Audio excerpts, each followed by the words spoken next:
Welcome guys हर्ष Sharma coaching centre. आज हम अपनी class 6th history NCERT book को कंटिन्यू करेंगे। इसका पार्ट 8 इसमें अब हम शुरू करेंगे। ये राजा वैसे नहीं थे जिनके बारे में तुम बाद में पढ़ोगे। ये न तो बड़ी राजधानियों और महलों में रहते थे, न इनके पास सेना थी, न ही ये कर वसूलते थे। प्राय राजा की मृत्यु के बाद उसका बेटा अपने आप ही शासक बन जाता था।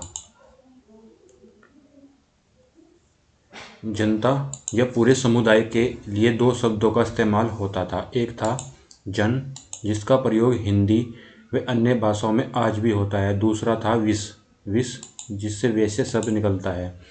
किसी वस्तु इस वस्तु पर तुम अध्याय 5 में विस्तार से पढ़ोगे। ऋग्वेद में विष और जनों के नाम मिलते हैं, इसलिए हमें पुरुजन या विष, भरतजन या विष, यदुजन या विष जैसे उल्लेख मिलते हैं।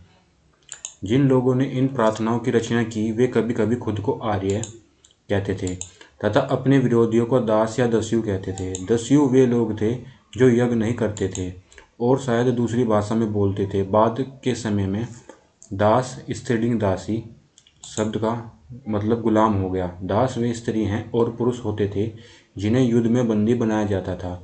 उन्हें उनके मालिक की जायदाद माना जाता था। जो भी काम मालिक चाहते थे उन्हें वह सब करना पड़ता था। जिस युग में उपमहाद्वीप के उत्तर पश्चिम में ऋग्वेद की रचना हो रही थी, उस समय दूसरी जगहों पर एक अलग तरह का विकास हो रहा था। खामोश प्रहरी कहानी पाषाणों की। ये शिलाखंड महापाषाण, महाबड़ा पाषाण पत्थर नाम से जाने जाते हैं। ये पत्थर दफन करने की जगह पर लोगों के बड़े बड़े करीने से लगाए गए थे। महापाषाण कब्रें बनाने की प्रथा लगभग 3000 साल पहले शुरू हुई। यह प्रथा दक्कन, दक्षिण भारत, उत्तर पूर्व भारत और कश्मीर में प्रचलित थी। कुछ महत्वपूर्ण महापाषाण पुरास्थल मानचित्र 2 में दिखाए गए हैं। कुछ महापाषाण जमीन के ऊपर ही दिख जाते हैं, कुछ महापाषाण जमीन के भीतर भी होते हैं। कई बार पुरातत्वविदों को गोलाकार सजाए हुए पत्थर मिलते हैं, कई बार अकेला खड़ा हुआ पत्थर मिलता है। एक ही एकमात्र प्रमाण है जो जमीन के नीचे कब्रों को दर्शाते हैं। महापाषाणों के निर्माण के लिए लोगों को कई तरह के काम करने पड़ते थे। हमने जो कार्यों की सूची बनाई है उन्हें क्रमबद्ध करो। ऊपर इस तरह के महापाषाण का ताबूत सावधान शिष्ट कहा जाता है। यहाँ दिखाए गए शिष्ट में एक पोर्ट होल, बड़ा सुराग है जो शायद पत्थरों और बने हुए कमरों में जाने का रास्ता है। यह एक महापाषाण का ताबूत है। इन सब कब्रों में कुछ समानताएं हैं। सामान्यतः मृतकों को खास किस्म के मिट्टी के बर्तनों के साथ दफनाया जाता था, जिन्हें काले लाल मिट्टी के बर्तन, ब्लैक एंड रेड वेयर के नाम से जाना जाता है। इनके साथ ही मिले हैं लोहे के औजार और हथियार, घोड़ों के कंकाल और सामान तथा पत्थर और सोने के गहने। महापाषाण कब्रों से मिले लोहे के सामान। बाईं ओर घोड़े के लिए सामान, नीचे कुल्हाड़ियाँ और नीचे कटार है। ये कुल्हाड़ी, ये कटार और ये घोड़े के लिए कोई सामान है जो महापाषाण कब्रों से मिले हैं। लोगों की सामाजिक असमानताओं के बारे में पता करना। पुरातत्व ये मानते हैं कि कंकाल के साथ पाई गई चीज़ें मरे हुए व्यक्ति की ही रही होंगी। कभी कभी एक कब्र की तुलना में दूसरी कब्र में ज़्यादा चीज़ें मिलती हैं। यहाँ एक व्यक्ति कब्र में 33 सोने के मनके और शंख पाए गए हैं। दूसरे कंकालों के पास सिर्फ कुछ मिट्टी के बर्तन ही पाए गए हैं। यह दफनाए गए लोगों की सामाजिक स्थिति से में भिन्नता को दर्शाता है। कुछ लोग अमीर थे तो कुछ लोग गरीब, कुछ लोग सरदार थे तो दूसरे अनुयायी। क्या कुछ कब्रगाहें खास परिवारों के लिए थी? कभी कभी महापाषाणों में एक से अधिक कंकाल मिले हैं। यह वह दर्शाते हैं कि शायद एक ही परिवार के लोगों को एक ही स्थान पर अलग अलग समय दफनाया गया था। बाद में मरने वाले लोगों को पोर्ट होल के रास्ते कब्रों में लाकर दफनाया जाता था। ऐसे स्थान पर गोलाकार लगाए गए पत्थर या चट्टान चीहों का काम करते थे, जहां लोग आवश्यकता अनुसार शवों को दफनाने दोबारा आ सकते थे। इनाम गांव, एक विशिष्ट व्यक्ति की कब्र। इनाम गांव यह भीमा की सहायक नदी घोड़ के किनारे एक जगह है। इस जगह पर 3600 से 2700 साल पहले लोग रहते थे। यहाँ वयस्क लोगों को प्राय गड्ढों में सीधा लिटाकर दफनाया जाता था उनका सिर उत्तर की ओर होता था। कई बार उनके घर के अंदर ही दफनाया जाता था। ऐसे बर्तन जिसमें शायद खाना और पानी हो, दफनाए गए सबके पास ही रख दिए जाते थे। एक आदमी को 5 कमरों वाले मकान के आंगन में 4 पैरों वाले मिट्टी के एक बड़े से संदूक में दफनाया गया था। के बीच में बसा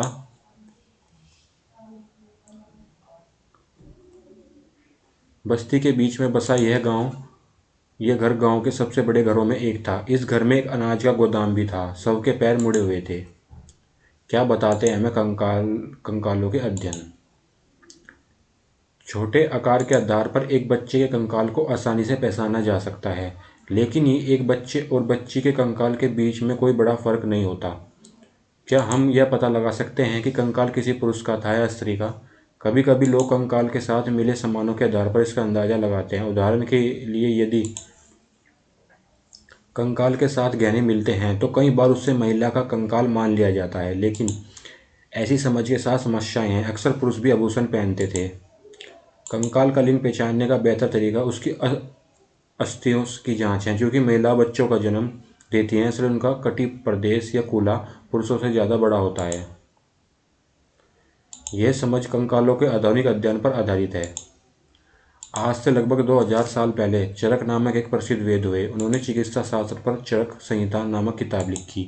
वे कहते हैं कि मनुष्य के शरीर में लगभग 360 अस्थियां होती हैं। ये आधुनिक शरीर की रचना की 206 अस्थियों में काफ़ी ज़्यादा हैं। संभवतः चरक ने अपनी गिनती में दांत, अस्थियों के जोड़ और कार्टिलेज को जोड़कर यह संख्या बताई थी। इनाम गांव के लोगों के काम और धंधे। इनाम गांव में पुरातत्वविदों को गेहूं, जौ, चावल, दाल, बाजरा, मटर और तिल के बीज मिले हैं। कई जानवरों की हड्डियां भी मिली हैं। कई हड्डियों पर काटने के निशान से यह अंदाजा होता है कि लोग इन्हें खाते होंगे। गायें, बैल, भैंस, बकरी, भेड़, कुत्ता, घोड़ा, गधा, सूअर, सांभर, चितकबरा, हिरन, कृष्ण, मर्ग, खरा, नेवला, चिड़िया, घड़ियाल, कछुआ, केकड़ा और मछली की हड्डियां भी पाई गई हैं। ऐसे साक्ष्य मिले हैं कि बेर, आंवला, जामुन, खजूर और कई तरह की रसभरियां एकत्रित की जाती थी। अन्यत्र लगभग 3500 साल पहले हम यहाँ की लेखन कला का सबसे पुराना उदाहरण पाते हैं। यह जानवरों की हड्डियों पर लिखा गया था। इन्हें भविष्यवाणी करने वाली हड्डियाँ कहा जाता है, क्योंकि ये मान्यता थी कि ये भविष्य बताती हैं। राजा लोग लिपिकारों से इन हड्डियों पर सवाल लिखवाते थे। क्या वे युद्ध जीतेंगे? क्या फसलें अच्छी होंगी? क्या उन्हें पुत्र होंगे? फिर इन हड्डियों को आग में डाल दिया जाता था, जहाँ इन्हें गर्मी से चटककर दरारें पड़ जाती थी। भविष्यवक्ता इन दरारों को बड़े ध्यान से देखकर भविष्यवाणी करने की कोशिश करते थे। शायद तुम भी सोचते होंगे कि भविष्यवक्ता कभी कभी गलती भी करते थे। ये राजा शहरों में महल बनाकर रहते थे।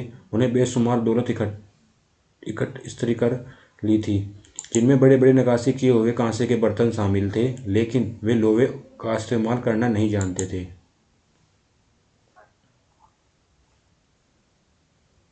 अध्याय 5।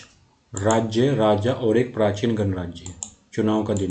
जब शंकरन उठा तो उसने देखा कि उसके नाना नानी वोट डालने जा रहे थे। दरअसल वे चुनाव केंद्र पर सबसे पहले पहुंचना चाहते थे। शंकरन जानना चाहता था कि आखिर वे इतने उत्साहित क्यों थे। उसके नाना जी ने उसे जल्दी में समझाने की कोशिश की और कहा, आज हम अपने शासकों का चुनाव करने जा रहे हैं। कुछ लोग शासक कैसे बने। लगभग 50 वर्षों से हम अपने शासकों को चुनाव मतदान के जरिए करते आ रहे हैं, लेकिन बहुत पहले लोग शासक कैसे बनते थे। हम अध्याय 4 में यह पढ़ा है कि कुछ राजा संभवतः जन यानी लोगों द्वारा चुने जाते थे, परंतु करीब 3000 साल पहले राजा बनने की इस प्रक्रिया में कुछ परिवर्तन दिखाई दिए। कुछ लोग बड़े बड़े यज्ञों को आयोजित कर राजा के रूप में प्रतिष्ठित हो गए।